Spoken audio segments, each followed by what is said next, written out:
The reason in the beginning of this message I spoke a lot about the bright nature we had in our altered living conditions to help you comprehend how out of their element Adam and Eve were outside of the garden.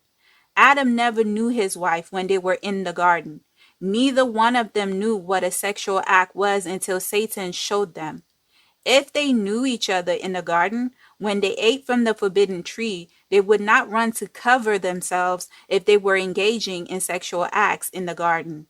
How can Eve sleep with Satan to produce Cain when Adam and Eve were introduced to the act together by the marine spirits?